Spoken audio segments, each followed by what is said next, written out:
Good morning, everyone. So good to see so many smiling faces out there.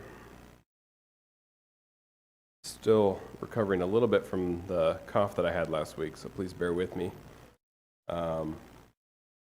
Today, we're going to metaphorically climb Mount Sinai.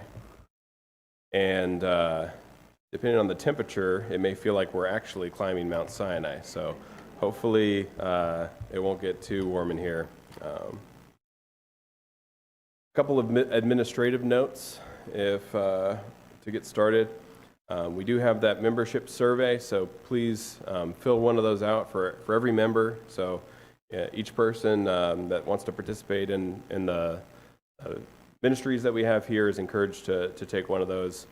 Taking it online would be preferable, but if you don't have access to that, you're more than welcome to take a paper copy home. If you could bring those back within 2 weeks, that would be really helpful for us.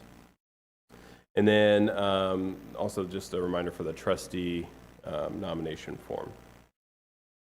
I also wanted to give you a preview for our adult class this next quarter.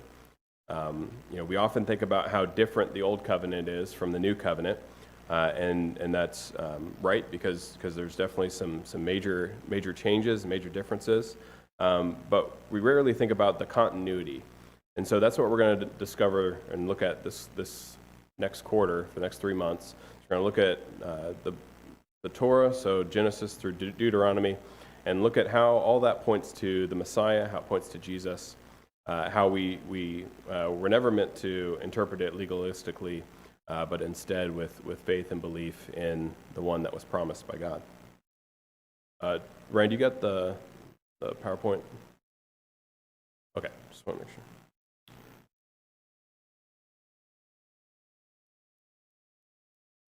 Clicker has failed us again. That's not working. I'll tell you when to go forward. You go forward and one more.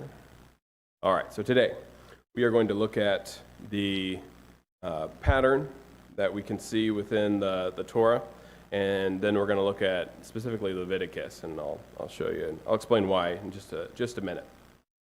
And when I last preached in May, I covered Genesis 28 to 45, which was like a big chunk of Genesis. It was a lot. But today we're going to cover 5 entire books. So if you thought that was a lot, this is going to be way more. So if you would, turn with me to Exodus chapter 15. That's kind of where we're going to kind of start. If you go to the next slide. What I want to talk about first, though, is this idea of chiasm. So some of you have probably heard me talk about this, but if you haven't, we do have some new members, so I just want to introduce this idea to you.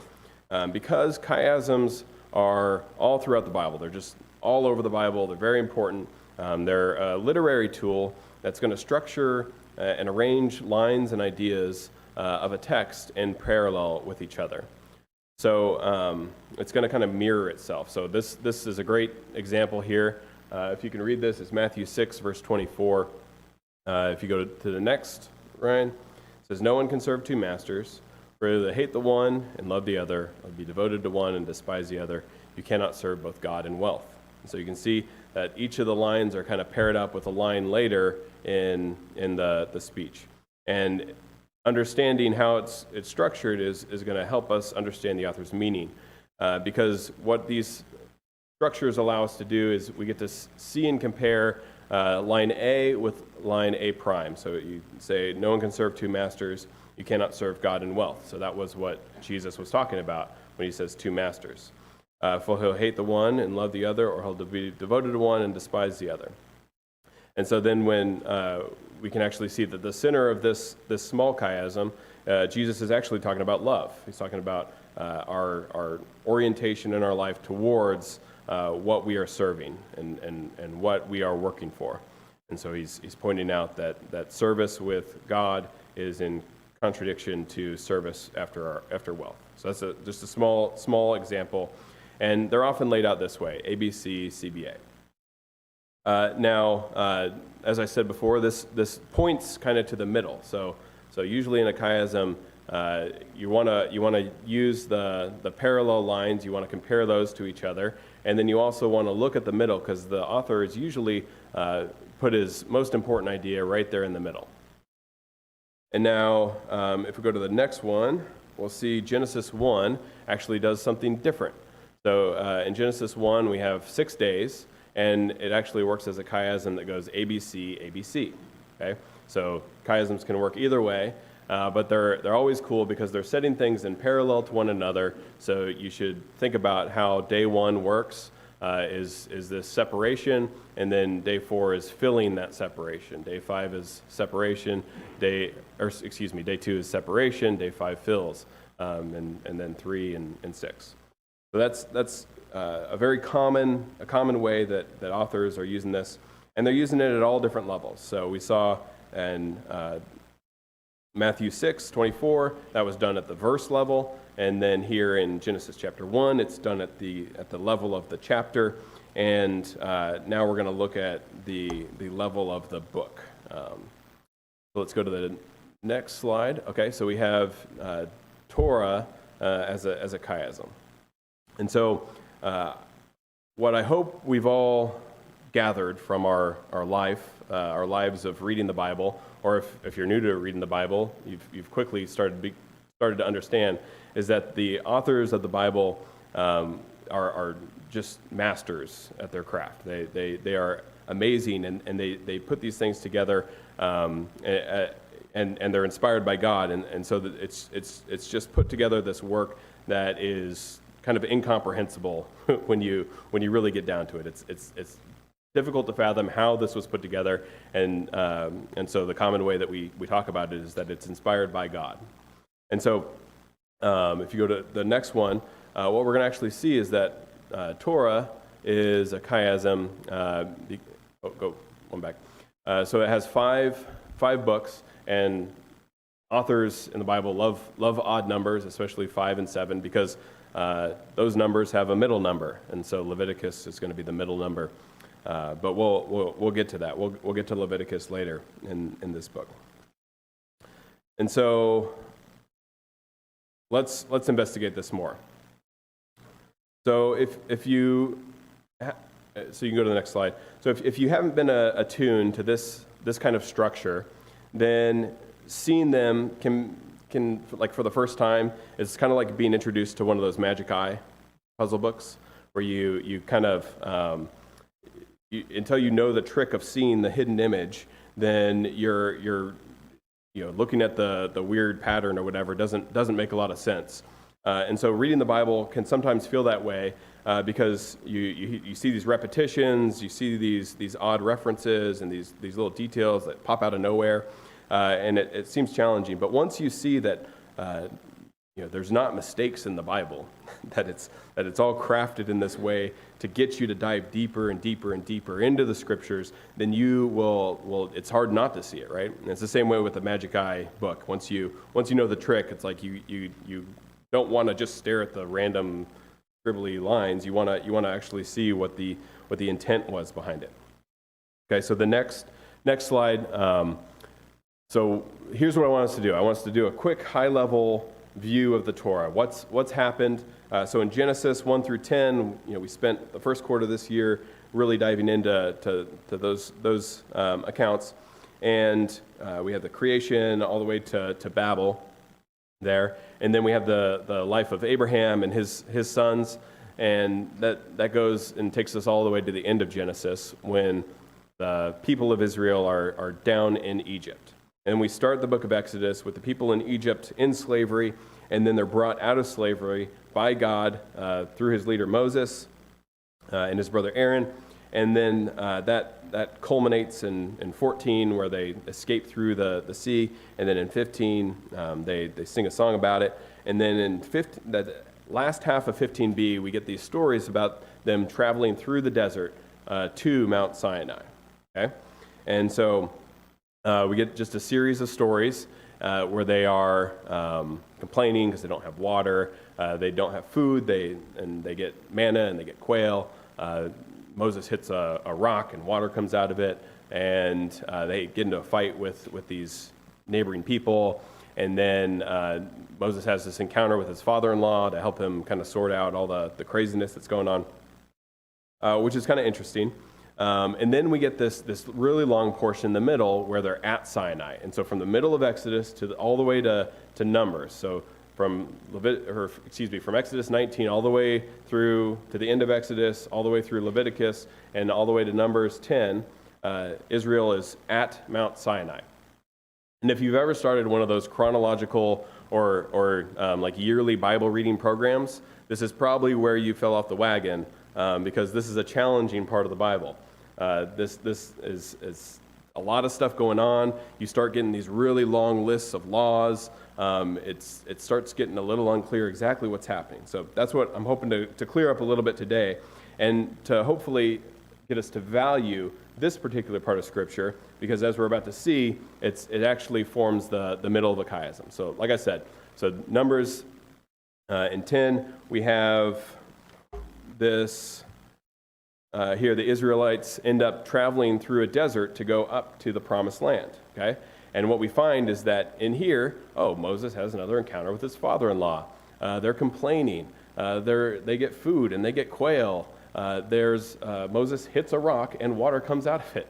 And they have a fight with another local set of people, okay? And so those things, rather than thinking, oh man, that was so weird, I feel like deja vu happened. No, those are intentionally crafted and set here at this place to trigger our minds in thinking, there is a chiasm here. There is a structure. There is a purpose to this whole thing.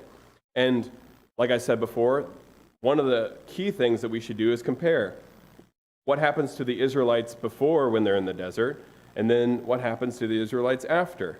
And it's going to be different. And so why is it different? What's important about the differences? And what happened in between the differences? And again, this points to the middle, which is this section here in Sinai. And so let's talk about this passage here in the middle. Okay? So go to the next slide, and then we're gonna talk about what happens at Sinai. So, without understanding the centrality and importance of this section, it can be a bit confusing because we get these long lists of laws. But what I want us to do is follow the narrative, follow the story, and we'll maybe set aside some of the big sections of law for now, so that we can just kind of see exactly what's going on. The first thing that happens is the people show up. You can see them down there, and then Moses goes up and he gets instructions from God about how the people are about to meet with God. And so 3 days later, he goes and tells them. 3 days later, they've cleansed themselves, they've purified themselves, and then God shows up. And he shows up at the top of the mountain in this big thundercloud, and it's shaking, and it's flashing lightning, and it's terrifying. And then so Moses is then called up again, and God warns the people again not to come up on the mountain right now because you'll die if you do. And so Moses makes sure that that's not going to happen. And then God, in the presence of all the people, announces the 10 Commandments. So this is God's covenant. He's summing it all up in the Decalogue, and he's saying that this is the covenant.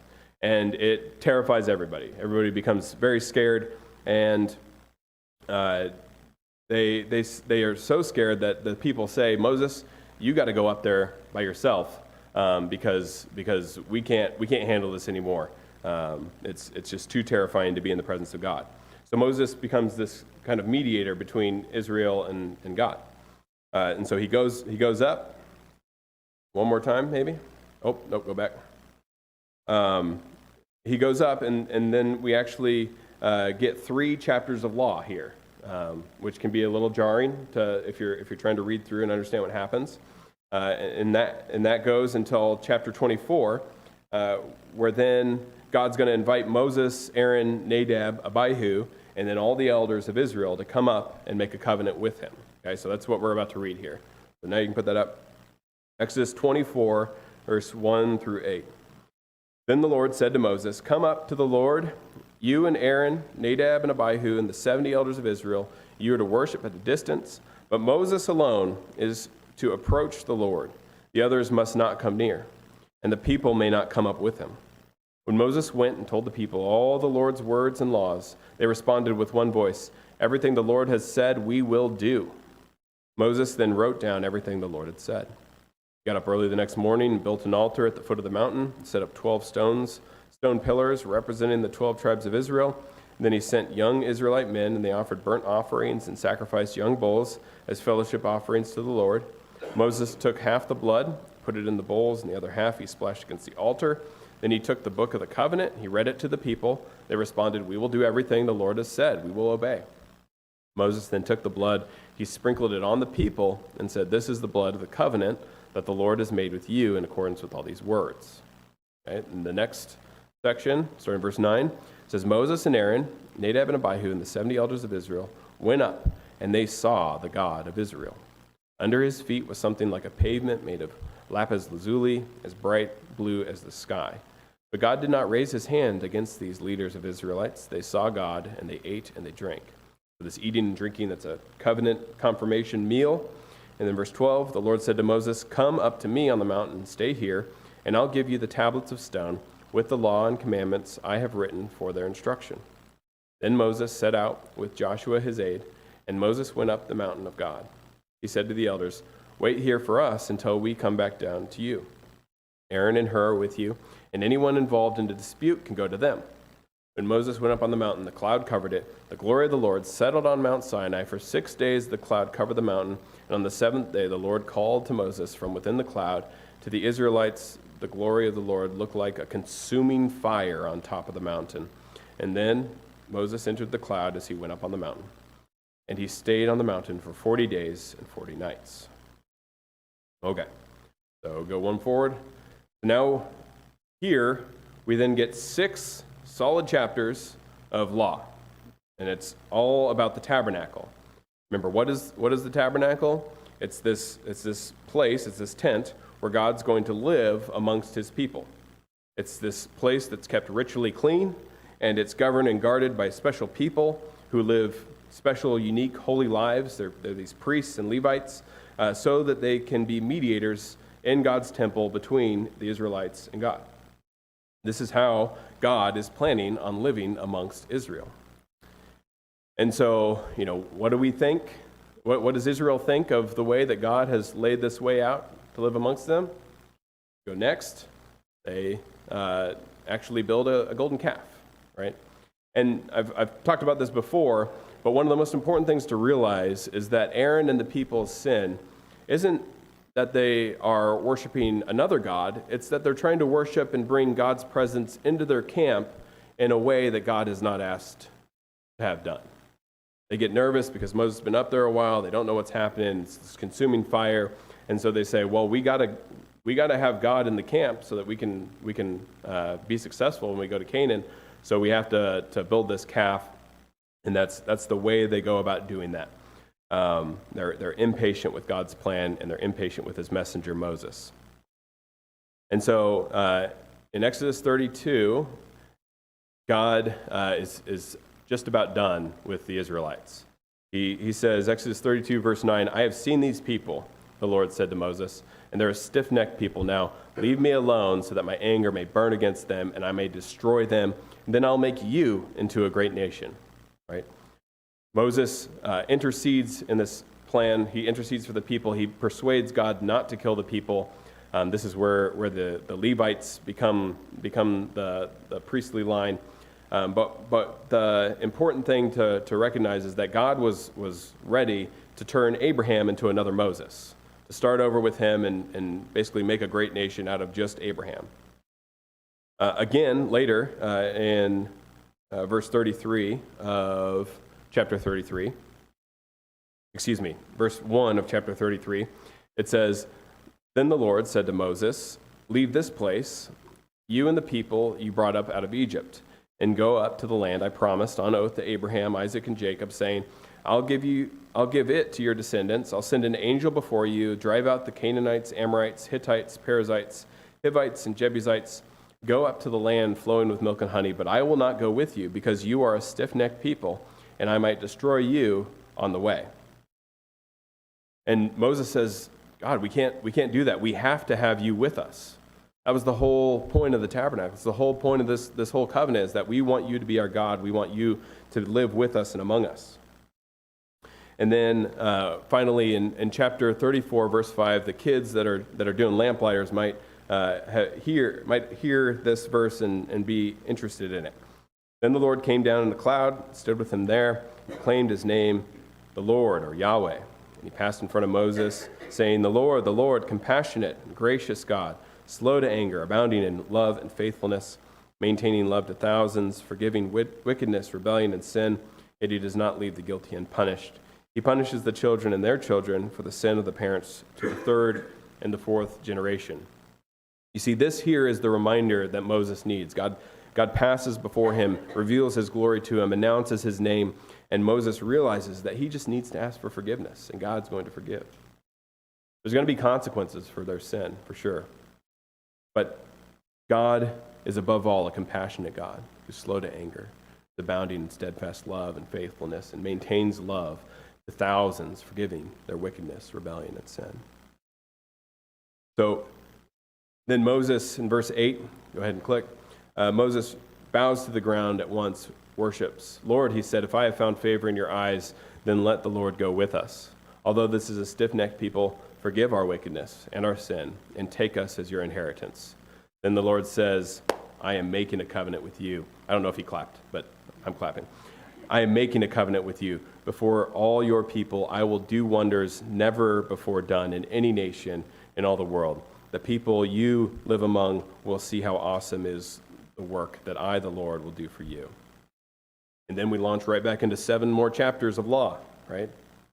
So, and all these chapters are about how they went and they built the tabernacle that they had originally gotten the plans for.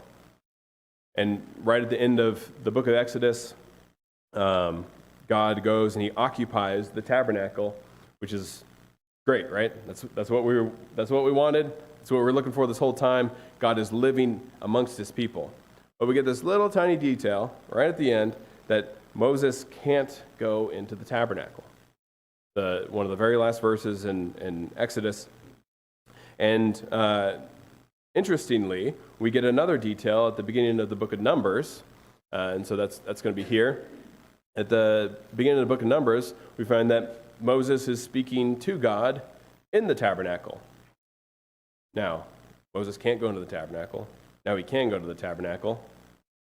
I think we got another idea that the chiasm is pointing again towards what's in between there. What's in between Exodus and Numbers? Book of Leviticus, right? So, the book of Leviticus is challenging reading. It's challenging because it's strange. There's so much stuff in there that doesn't seem like it applies to us. It doesn't make sense. But what's interesting is when you actually look at the book of Leviticus, you again can see that God is allowing the Israelites to basically perform all these rituals and all these things so that he can live amongst them. This is his covenant. This is how they're going to do this. And that's the difference. Leviticus is the difference between not being able to go into the tabernacle and then them actually being able to meet with God in the tabernacle. Okay?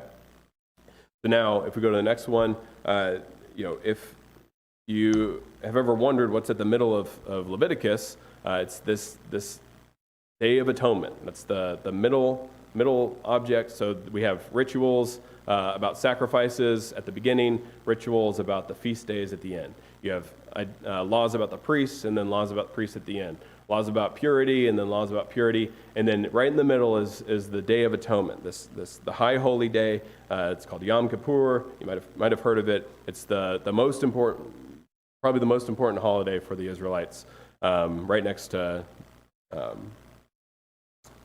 Passover. And so they have this Day of Atonement, and it's this interesting holiday because once a year the high priest, so what happens is the high priest is going to enter the Holy of Holies. Nobody goes into the Holy of Holies any day of the year except on this high holy day. And the reason they go in there this one day a year, this one person, is because he is basically the holiest human that the Israelites have is the high priest. He's going into the holiest space that they have, which is the Holy of Holies, and he's going to cleanse it of sin, this area. That's what's going to continue to bring Yahweh's favor, his presence in this place, because that's the seat the mercy seat, where they think, or where God has said that he's going to live amongst their people. Okay, so that's the whole idea of this day. And so, as you saw in the next slide, we have to wonder, who cares? Why should I care about this strange ritual, about this people that I've never seen or done? What does this have to do with me? Well, let's consider again the point of and the purpose of Torah. We've gone through it. There's 5 books. The central point, the central purpose, what is it? Well, God wants to dwell with his people. He wants to dwell amongst his people. He wants to be with them. That's what everything's been pointing to, and that's what the central ritual continues to maintain for Israel. Now, if he's going to dwell amongst them and bring them blessings, what's it take to do that? Well, it takes that sacrifice. One of the things that happens on the High Holy Day is they sacrifice one goat, and then they let another goat go out into the wilderness, take the sin of the people out into the wilderness, so that they don't have to be banished out into the wilderness again for their own sin. And so we have this cleansing sacrifice that allows this dwelling to happen. And so what I want to, hopefully you're catching on to my strong suggestions, but I think that Jesus is in absolute continuity with this story. That if we look at like a verse like John 1:14, I was wondering if Dave was going to continue reading down to John 1:14. He didn't quite make it that far, so let's read it together. The Word became flesh and made his dwelling among us. The word there is tabernacle. He tabernacled among us. We have seen his glory, the glory of the one and only Son who came from the Father, full of grace and truth. So just as Moses got to go up on the mountain and see the glory of God, which reminded him that he just needed to ask for forgiveness, to return to God in faithfulness, and that God would bring this blessing, he would dwell among them. In the same way, we have this wonderful privilege as people who follow Jesus, that we have seen the glory of God in the person of Jesus, our Lord. And so, last bit here. So the pattern of Torah, that's what we talked about first, and then the central idea of Leviticus. If you were paying close attention, which I'm sure you all were, I even structured my slides to all mirror each other in a chiasm today. The whole point being that we centered on the idea of what happened up at Mount Sinai. And so I think that we have this really cool opportunity as Christians, because we have this faith that extends back all the way to the beginning of our Bibles. And I think that if we understand the God of Torah, and if we look at Jesus, then we should see the same person, the same God, right? In this in human form. We're going to offer this time now for an invitation.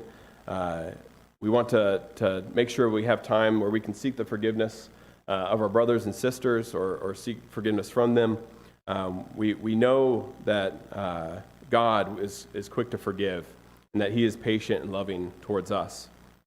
We also reserve this time so that if anybody needs help from the community of faith that we have here, that you can ask for that, because we aspire to be a community of grace and love that really flows out from our God. And then we also want to offer this time for anybody that wants to join this community. We have waters ready for baptism so that you might come and participate in this thing with us. So whatever your need is today, please make that known as we stand and as we sing.